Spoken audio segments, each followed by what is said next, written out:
The story of Noah's Ark, one of the more famous stories from the Bible that are known to even a non-Christian. And there have been extensive researches done in the past few years by several groups that are looking for the location where the Ark rests. And some groups have actually found something that resembles Noah's Ark. Today we'll take a look at what those people have found. But first, let me summarize the original story from the Bible about Noah and why he built the ark. You see, after sin came into this world, the earth became wicked and far from God, and it went so far that he wanted to wipe out the whole living planet. But then there was a man named Noah, and he found favor in the eyes of God. Noah was different. He was righteous, blameless, and he walked with God. As a result, God showed humanity mercy by sparing Noah and his family from the approaching wrath by making Noah build an ark to protect him from the coming flood. We see that Noah is obedient when he listened to God's command and started building the ark with no doubt. God said the ark needed to be of cypress wood,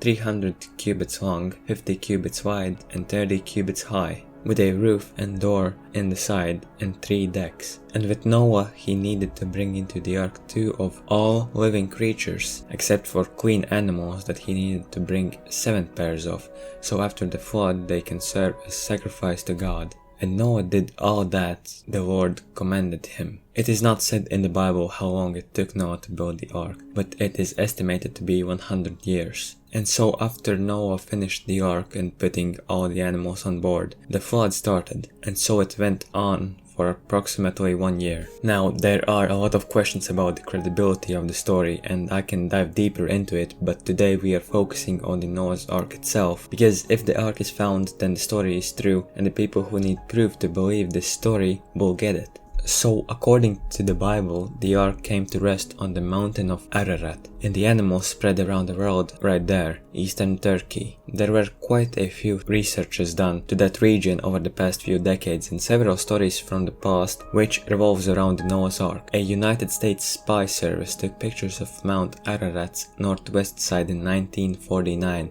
and to their surprise a massive structure could be seen.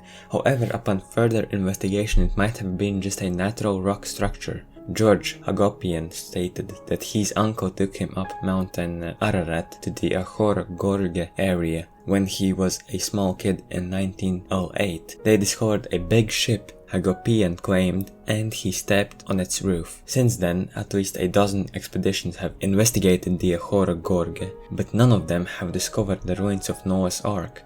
The Durupinar site is a massive aggregate structure in eastern Turkey, and some believers have referred to the structure as the actual Noah's Ark because of its size and shape, while geologists and some creationists argue that it is a natural development. But let's look at what the Bible says about the ark's resting place. Genesis chapter 8 verse 4. And in the 7th month, on the 17th day of the month, the ark came to rest on the mountains of Ararat. So we don't have a specific mountain, however it might not matter because Mountain Ararat is actually a volcano, although not active right now. Its last eruption was in 1840, which means, unfortunately, that any wooden structure would have been swallowed by an eruption. As a matter of fact, it is highly likely that after the flood, Noah used the material of the ark to build his house. Therefore, ark was torn down and used as a material. But still, after every couple of years, expeditions are organized around the area of Mount Ararat, and almost every time they find something that at least resembles the Noah's Ark.